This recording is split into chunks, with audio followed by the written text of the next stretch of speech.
नमस्कार दोस्तों, मैं आपके चैनल पर स्वागत करता हूं और आप सुन रहे हैं हॉरर कहानी अब भी मेरी जुबानी। दोस्तों, हमारे एक सब्सक्राइबर हैं जो कि पिछली कुछ वीडियोस में लगातार कमेंट कर रहे थे कि भाई कच्चा कलुआ के ऊपर हॉरर स्टोरी लेकर आओ, और मैं उनके कमेंट्स को पिछले कुछ दिनों से नोटिस भी कर रहा था। इसीलिए मैंने आज सोचा कि क्यों ना उनकी इस फरमाइश को पूरा कर ही दिया जाए।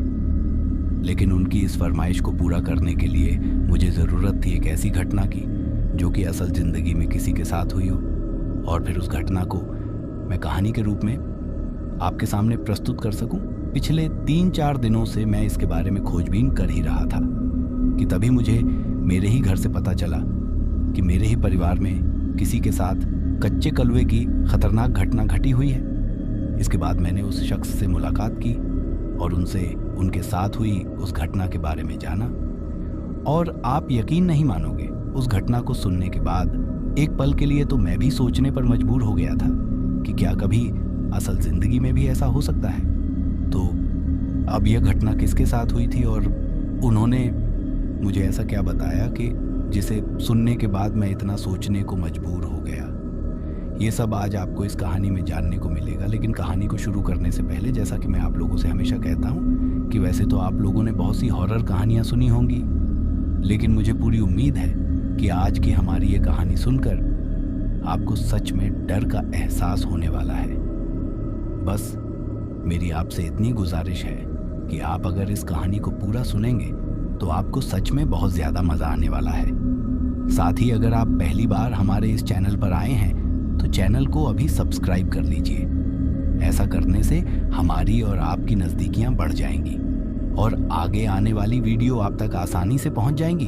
तो ज़्यादा समय ना लेते हुए जल्दी से अपनी कहानी को शुरू करते हैं। दोस्तों, आज की हमारी जो कहानी है वह मेरे ही गांव के, या फिर यूं कहूं कि मेरे ही परिवार के रहने वाले एक इंसान की है जिनका नाम कमलेश है। तो चलिए अब ये कहानी कमलेश के पॉइंट ऑफ व्यू से सुनते हैं। दोस्तों, मेरा नाम कमलेश है और जब यह घटना मेरे साथ हुई थी उस वक्त हमारे घर में शौचालय नहीं हुआ करता था।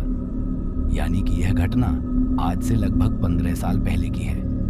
उस वक्त हमारे गांव के कुछ एक आध घरों को छोड़कर किसी के भी घर में शौचालय नहीं था, और इसी वजह से गांव के सभी लोग खुले में ही शौच करने के लिए जाया करते थे। वह घटना भी मेरे साथ उस वक्त ही हुई थी जब मैं खुले में शौच करने के लिए जाया करता था। लेकिन उस घटना के होने के बाद मैंने हमेशा के लिए ही खुले में शौच करने जाना बंद कर दिया था। दरअसल बात यह हुई कि उस वक्त किसी के भी घर में शौचालय नहीं थे, और गांव के सभी लोग सुबह होने से पहले ही गांव के पीछे की तरफ जो जंगल था उसमें शौच करने के लिए जाया करते थे, और मैं भी उन्हीं लोगों में से एक था। लेकिन जिस तरफ गांव के सभी लोग शौच करने के लिए जाते थे उसी तरफ हमारे गांव के शमशान घाट भी हुआ करते थे। और जैसा कि आप जानते हैं कि अगर किसी छोटे बच्चे की मौत हो जाती है तो उसे जलाया नहीं जाता, बल्कि उसे मिट्टी में ही दफना दिया जाता है। और हमारे गांव में ऐसे कम उम्र में मरने वाले बच्चों को उस शमशान घाट के बगल में जो खुला मैदान पड़ा था वहीं पर दफनाया जाता था, और उसी खुला मैदान के अगल बगल में गांव के सभी लोग शौच करने के लिए जाते थे। मैं भी अक्सर उस तरफ शौच करने के लिए जाता था। यह उस दिन की बात है जिस दिन शाम होते होते मुझे ऐसा एहसास हो रहा था कि जैसे आज मेरा पेट कुछ ठीक नहीं है। मुझे ऐसा लग रहा था कि जैसे आज मेरा पेट खराब है और थोड़ी ही देर बाद मुझे शौच जाने की ज़रूरत पड़ती है। लेकिन अभी तक सूरज छिपा नहीं था और मैं सूरज छिपने का ही इंतज़ार कर रहा था ताकि अंधेरा होने के बाद मैं उस तरफ खुले में थोड़ा हल्का होने के लिए जा सकूं। अब जैसे ही थोड़ा दिन ढलने के बाद चारों तरफ अंधेरा होता है तो मैं उस खुले मैदान की तरफ हल्का होने के लिए निकल जाता हूं। जब उस टाइम में उधर हल्का होकर आता हूं तो उस वक्त तो मुझे कुछ नहीं होता है, लेकिन रात का खाना खाने के थोड़ी ही देर बाद मुझे फिर से ऐसा एहसास होता है कि मेरा पेट खराब है और मुझे एक बार फिर से बाहर जाकर आना पड़ेगा। उस वक्त जब मैंने घड़ी में टाइम देखा तो रात के लगभग 10:30 बज रहे थे और गांव में चारों तरफ बिल्कुल सन्नाटा छा चुका था। इसीलिए मैं उस सन्नाटे के बीच ही गांव की उन सड़कों से होते हुए अब उस शमशान घाट के बगल में उस मैदान की तरफ हल्का होने के लिए जाता हूँ। अक्सर गांव के सभी लोग उस खुले मैदान को पार करके आगे जंगल की तरफ जाया करते थे, जिस मैदान में छोटी उम्र में मरे हुए बच्चों को दफनाया जाता था। लेकिन उस दिन मैदान से आगे जंगल की तरफ जाते हुए मुझे जंगल की तरफ देखकर थोड़ा डर भी लग रहा था, और उस वक्त कुछ जरूरत से ज्यादा ही मेरा प्रेशर भी बन रहा था। उस वक्त मैं उस मैदान के बीचों बीच होकर गुजर रहा था। तभी मैंने सोचा कि मैं तो यहीं पर हल्का हो लेता हूँ, हल्का होने में क्या दिक्कत है। और यही सोचकर अब मैं वहीं पर बैठकर शौच करने लगता हूँ। अब जैसे ही मैं शौच करके वहां से उठा और अपने घर की तरफ जाने लगा, उसी वक्त से मुझे कुछ अजीब सा एहसास होने लगा था। वहां से उठने के बाद जब मैं अपने घर की तरफ जा रहा था तो मुझे ऐसा एहसास हो रहा था कि जैसे मेरे पीछे कोई दूसरा इंसान चल रहा है। लेकिन जब मैंने मेरे पीछे मुड़कर देखा तो वहां पर मुझे कोई भी दिखाई नहीं देता है। लेकिन जैसे ही मैं फिर से चलने लगता हूं तो मुझे मेरे कदमों के साथ साथ किसी और के कदमों के होने की भी आहट सुनाई देती है, क्योंकि उस पूरे मैदान में जंगल के पेड़ों के सूखे हुए पत्ते बिखरे पड़े थे, और जब उनके ऊपर कोई चलता था तो उनकी एक अजीब सी आवाज होती थी। और उस आवाज की वजह से ही मुझे ऐसा लग रहा था कि जैसे मेरे पीछे कोई और भी चल रहा है। मैंने एक दो बार तो पीछे मुड़कर देखा, पर मुझे जब कोई भी दिखाई नहीं दिया तो मैंने सोचा कि शायद यह मेरे मन का वहम होगा। और फिर वह जगह भी ऐसी ही थी कि वहां पर किसी के मन में कुछ भी वहम उत्पन्न हो सकता था, क्योंकि उस वक्त मेरे चारों तरफ रात का घना सन्नाटा, और जहां तक भी नजर जा रही थी वहां तक सिर्फ मुझे अंधेरा ही दिखाई दे रहा था। इसीलिए मैंने सोचा कि ऐसे माहौल में तो हर कोई डर जाए, तभी मैं उस चीज को नजरअंदाज करके फटाफट अपने घर आ जाता हूँ। जब मैं अपने घर वापस आया और बिस्तर पर लेटते वक्त मैंने फिर से जब घड़ी में टाइम देखा तो उस वक्त तक रात के लगभग 11 बज रहे थे। उसके बाद मैं अपने चेहरे पर कंबल डालकर सो जाता हूँ, क्योंकि उस वक्त गर्मियों का टाइम था, तो घर के सभी लोग बाहर आंगन में ही चारपाई डालकर सोया करते थे। और उस वक्त मैं भी मेरी चारपाई पर घर के बाहर आंगन में ही सो रहा था। अभी मैं मेरे मुंह पर कंबल डालकर सोने की कोशिश कर ही रहा था कि तभी मुझे ऐसा एहसास होता है कि जैसे मेरे बिस्तर के बगल में कोई खड़ा है। ये ठीक वैसा ही एहसास था जैसा उस खुले मैदान की तरफ से शौच करके आते हुए मुझे लग रहा था कि जैसे कोई मेरे पीछे चल रहा है। ठीक वैसे ही अब मुझे ऐसा एहसास हो रहा था कि जैसे कोई मेरे बिस्तर के बगल में मेरे सिरहाने की तरफ खड़ा हुआ है। अब मैंने कंबल ओढ़े ओढ़े ही मेरे मन में यह सोचा कि शायद यह मेरे मन का वहम होगा, और अब मैं मेरी आंखों को जोर से बंद करके सोने की कोशिश करता हूं। लेकिन पता नहीं, फिर भी मुझे बार बार ऐसा लग रहा था कि कोई तो है जो मेरे बगल में खड़ा है। तभी मैं अचानक से उठकर खड़ा होता हूं और मेरी चारपाई के चारों तरफ देखता हूं, लेकिन मुझे वहां पर कोई भी नजर नहीं आता है। मेरे से थोड़ा दूर आंगन में मेरे घर के लोग ही सो रहे थे, लेकिन उनमें से तो कोई भी जगह हुआ नहीं था। वह सभी तो गहरी नींद में सो रहे थे। उसके बाद मैं भी फिर से अपने मुंह पर कंबल डालकर सो जाता हूँ, लेकिन इस बार मुझे कुछ अलग ही एहसास फिर से होने लगता है।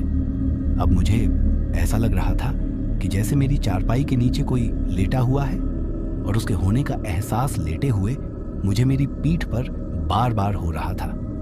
मुझे ऐसा लग रहा था कि जैसे कोई बार बार नीचे से मेरी चारपाई को छू रहा हो। तभी मैं मन ही मन सोचने लगा कि आज आखिर मेरे साथ यह हो क्या रहा है। लेकिन फिर भी मैं उस चीज को नजरअंदाज करके फिर से सोने की कोशिश करता हूँ। लेकिन तभी मुझे 2-3 बार ऐसा लगता है कि जैसे कोई बार बार नीचे की तरफ से मेरी चारपाई को छू रहा है, और उसकी वजह से मेरा शरीर भी हिल रहा था। तभी मैंने मेरे ऊपर से कंबल को हटाया और उठकर चारपाई के नीचे झांक कर देखा, लेकिन मुझे कोई भी दिखाई नहीं देता है। अभी यह सब हो ही रहा था कि तभी अचानक मेरे पेट में फिर से गुड़गुड़ियां शायद एक बार दोबारा हल्का होकर आना पड़ेगा। लेकिन जब मैंने घड़ी में टाइम देखा तो उस वक्त रात के फिक्स 12 बज रहे थे।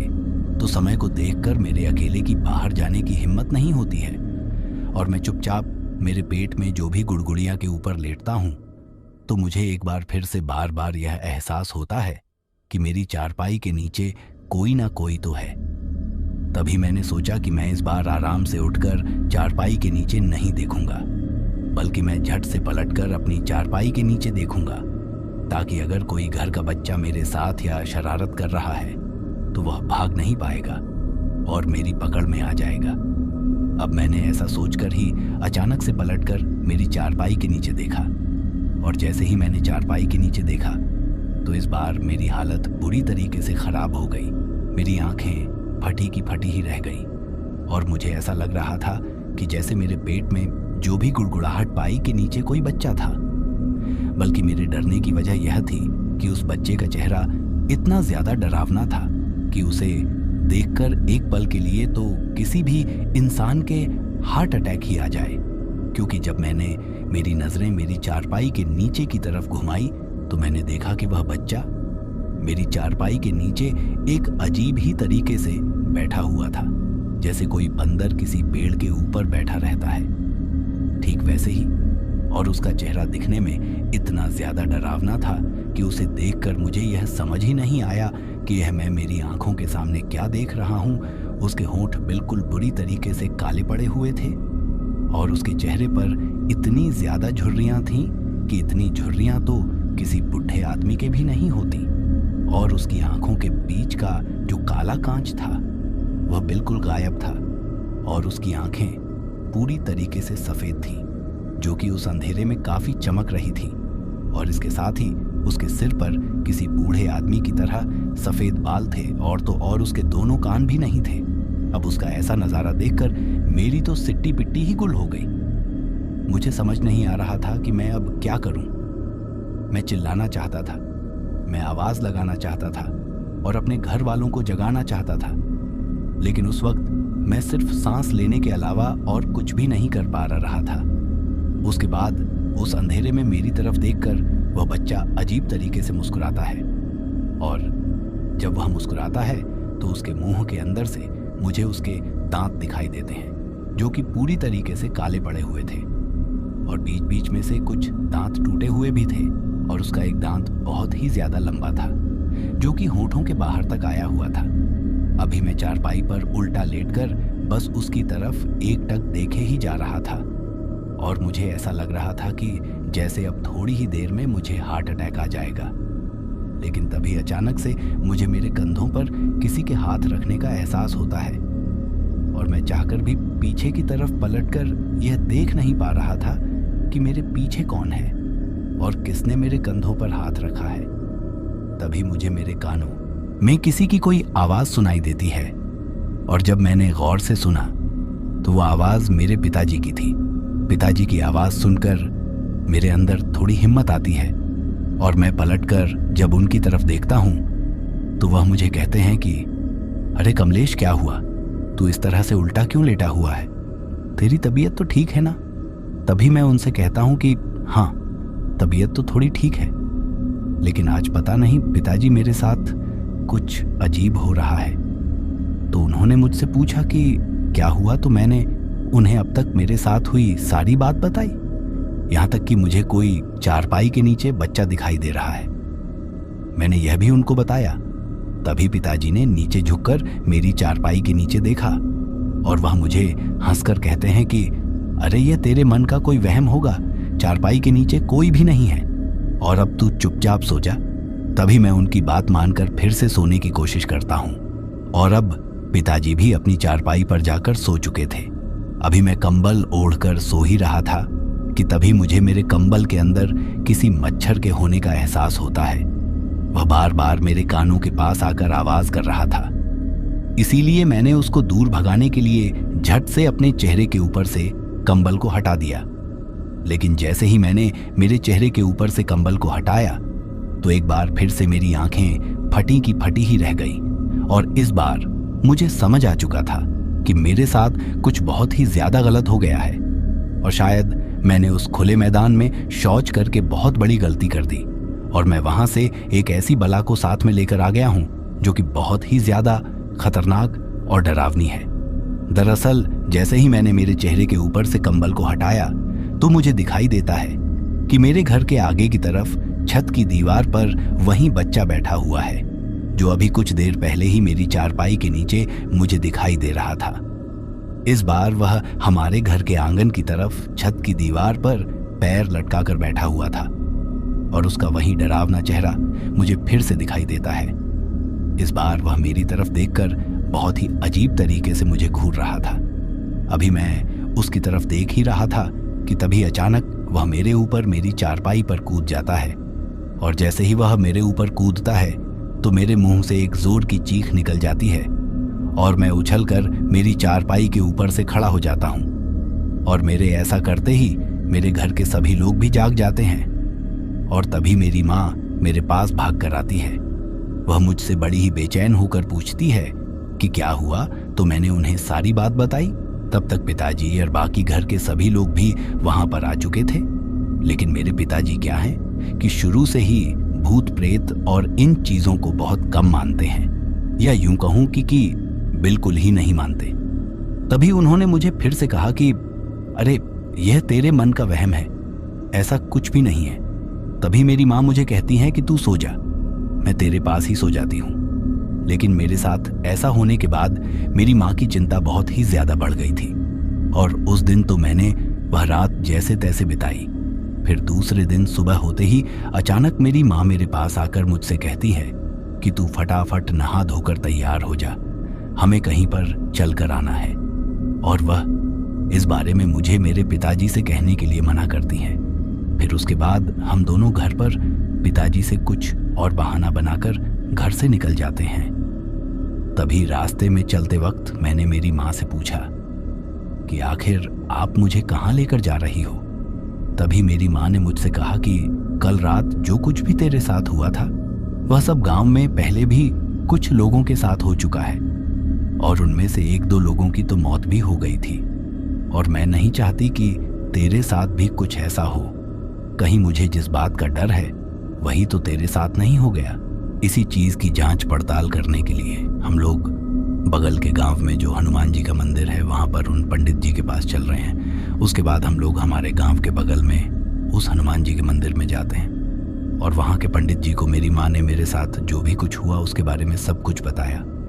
तब कुछ ही देर बाद पंडित जी ने हमें जो बताया उसे सुनकर हमारे पैरों तले तो जमीन ही खिसक गई थी और मुझे एहसास हो गया था कि मैंने कल रात उस खुले मैदान में शौच करके कितनी बड़ी गलती कर दी और अब पता नहीं इस गलती का मुझे कितना बड़ा हर्जाना भुगतना पड़ेगा।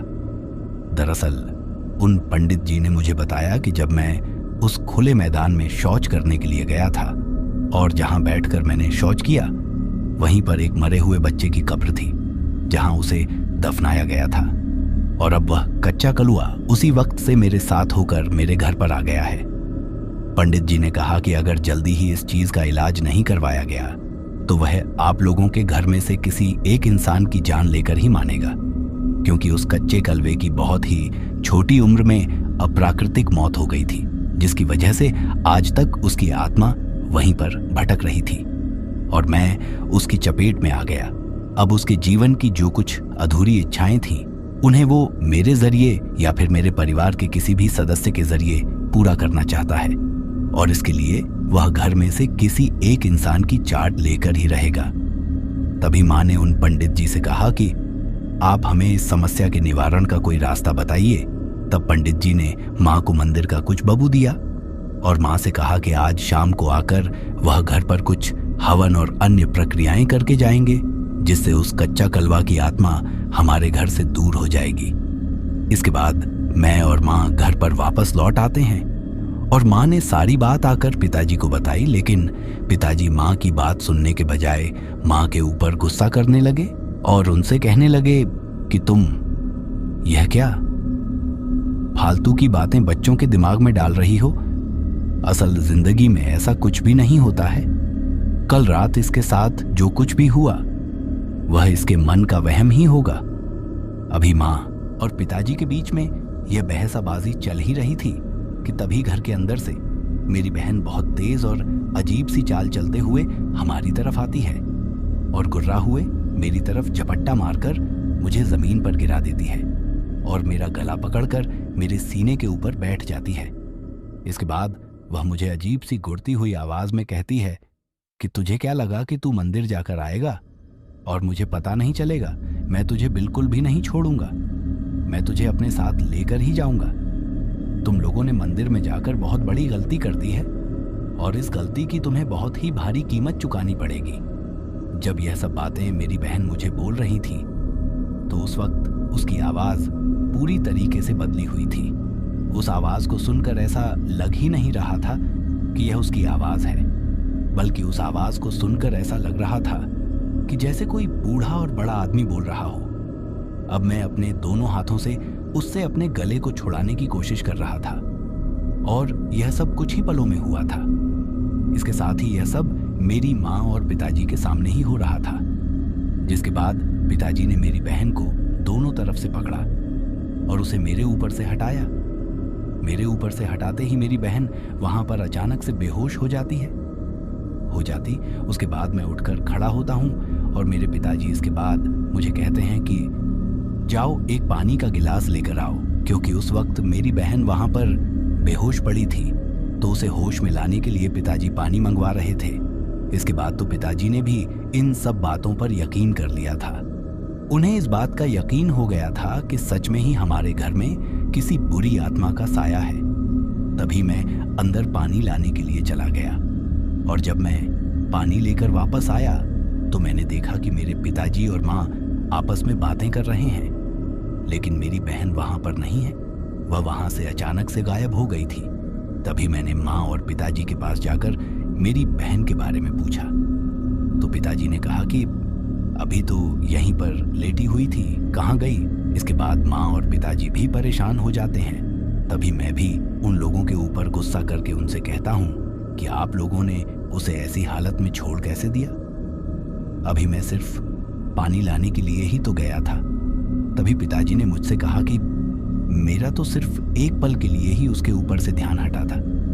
तुम्हारी माँ मुझे कुछ बात बोल रही थी और इसीलिए मैंने जब अपनी नजरें तुम्हारी माँ की तरफ घुमाई तो उतनी ही देर में तो वह यहाँ से गायब हो गई, वरना मैं तो उसके पास ही बैठा हुआ था। अभी घर के बाहर आंगन में यह सब चल ही रहा था कि तभी अंदर से अचानक मेरे छोटे भाई के चिल्लाने की आवाज आती है और वह हम सभी लोगों को आवाज लगाता है कि जल्दी दौड़कर अंदर आओ। और जब हम लोग दौड़कर अंदर जाते हैं तो सामने का नजारा देखकर हम सभी के पैरों तले जमीन खिसक जाती है और सबसे ज्यादा तो पिताजी की हालत खराब हो जाती है। दरअसल जब हम लोग दौड़कर अंदर गए तो हमने देखा कि घर के बरामदे में हमारी वही बहन फांसी के फंदे पर लटकी हुई है, जो अभी कुछ पल पहले ही बाहर बेहोश पड़ी थी। उसे इस तरह फांसी के फंदे पर लटकता हुआ देखकर माँ तो वहीं पर बेहोश होकर गिर जाती है। तभी पिताजी ने भागकर उसके पैरों तले अपने कंधों को लगाया और मैंने भी जल्दी से ऊपर की तरफ चढ़कर उसके गले से उस फांसी के फंदे को निकाला। उसे नीचे उतारकर जब हम लोगों ने उसकी सांसों को देखा तो अभी भी उसकी धड़कन थोड़ी बहुत चल रही थी। तभी हम लोग फटाफट उसे अस्पताल लेकर जाते हैं और उस दिन किसी तरह उसकी जान बच जाती है। अब घर में सभी लोगों को इस बात का एहसास हो गया था कि हमारे घर में कोई बहुत ही भयंकर आत्मा है, जो कि घर में किसी एक सदस्य को अपना शिकार बनाकर ही रहेगी। तभी वहीं अस्पताल में से ही पिताजी ने गांव के एक दो दोस्तों से उन पंडित जी के मोबाइल नंबर लिए जिनके पास हम लोग दिन में जाकर आए थे और उन्हें फोन करके फोन पर सारी बातें बताई। उसके बाद शाम होते ही पंडित जी ने घर पर आने का कहा। उस वक्त घर पर कोई भी नहीं था क्योंकि हम घर के सभी लोग मेरी बहन को लेकर अस्पताल में आ गए थे। उसके बाद शाम होने के साथ जैसे ही हम लोग पंडित जी के साथ हमारे घर पर गए तो वहां पर कुछ बहुत ही ज्यादा अजीब हुआ। दरअसल हमारे आगे आगे पंडित जी चल रहे थे और हम घर के सभी लोग उनके पीछे। लेकिन जैसे ही पंडित जी ने अपना पहला कदम हमारे घर के अंदर रखा तो उनके द्वारा हमारे घर में कदम रखते ही हमारे घर का जो दरवाजा था वह ढह जाता है। और यह देखकर तो हम सभी लोगों की हालत बहुत ही ज्यादा खराब हो गई थी। तब तक मोहल्ले और गांव के भी कुछ लोग वहां पर आ चुके थे और देखते ही देखते लोगों का एक जमावड़ा वहां पर जम गया था। तब पंडित जी ने हमसे कहा कि जितना हम लोगों ने सोचा था यह आत्मा उससे भी कई गुना ज्यादा खतरनाक है। और यह कोई ऐसी वैसी आत्मा नहीं, बल्कि एक कच्चा कलुआ है जो कि बिल्कुल एक बच्चे की तरह नासमझ और जिद्दी होता है। और अगर एक बार यह किसी चीज को करने की ठान लेता है तो फिर उसे करके ही रहता है। लेकिन अगर हम लोग खुद ही उसे वह चीज दे दे जो उसे चाहिए तो शायद वह हम लोगों का पीछा छोड़ सकता है। वरना यह कच्चे कलवे की आत्मा तो इतनी ज्यादा खतरनाक और गंदी होती है कि इसे किसी भी मंत्रों के बंधन में नहीं बांधा जा सकता और ना ही किसी की सौगंध देकर पीछा छुड़ाया जा सकता। तब पिताजी ने पंडित जी से पूछा कि इससे पीछा छुड़ाने का कोई तो उपाय होगा। तब पंडित जी ने हमसे कहा कि उस कच्चे कलवे को किसी की बलि चाहिए और अगर हम लोग उसे वह बलि दे देते हैं तो शायद वो हम लोगों का पीछा छोड़ देगा।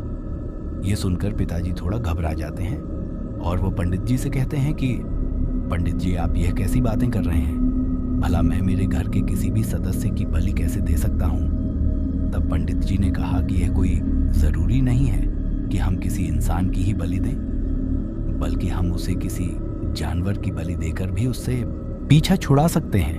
उसके बाद हमारे गांव में माँ काली का मंदिर था, तो फिर उस माँ काली के मंदिर के जो पुजारी थे उनको भी वहां पर बुलाया जाता है और फिर वह हमें बताते हैं कि आप किसी भी जीव की उस कच्चे कलवे के नाम बलि दे दीजिए, उसके बाद वह आपका पीछा छोड़ देगा। लेकिन पिताजी ने कहा कि ऐसा कैसे हो सकता है? किसी जीव की बलि देने से कोई आत्मा हमारा पीछा कैसे छोड़ सकती है? तब उन दोनों पंडित जी ने मिलकर मेरे पिताजी को समझाया कि उस कच्चे कलवे को सिर्फ किसी की आत्मा चाहिए, चाहे वह फिर किसी इंसान की हो या किसी जानवर की। उसके बाद हमारे घर पर एक बकरा लाया जाता है, लेकिन पंडित जी ने पहले ही कह दिया था कि बकरा बिल्कुल पूरा काला होना चाहिए, यानी कि काले रंग का होना चाहिए। उसके बाद उस बकरे को लाकर उस कच्चे कलवे के नाम उस बकरे की बलि दी जाती है और माँ काली से प्रार्थना की जाती है कि अब वह कच्चे कलवे की आत्मा हमारा पीछा छोड़ दे। इसके बाद अब धीरे धीरे हमारे घर में सारी चीजें ठीक होने लगी थी और उसके बाद हमारे पिताजी ने हमारे घर पर ही शौचालय बनवा दिया था, जिसकी वजह से अब हमने हमेशा हमेशा के लिए घर से बाहर शौच करने के लिए जाना बंद कर दिया था। मेरा आप लोगों से यही कहना है कि अगर आप भी कभी कहीं पर खुले में शौच या फिर यूरिन करने जाते हो तो पहले उस जगह के बारे में अच्छे से जान लो। इन चीज़ों को कभी भी अनजान या फिर ऐसी वैसी जगहों पर नहीं करना चाहिए। तो दोस्तों, यह थी हमारी आज की कहानी। आपको कैसी लगी कमेंट बॉक्स में कमेंट करके ज़रूर बताना। फिलहाल चलता हूँ। बस आप अपना और अपने परिवार का ख्याल रखें और अगर अभी तक भी चैनल को सब्सक्राइब नहीं किया है तो कृपया करके चैनल को सब्सक्राइब कर लीजिए। आपका यह छोटा सा सहयोग हमें आपके लिए ऐसी ही कहानियां लाने के लिए प्रोत्साहित करता है।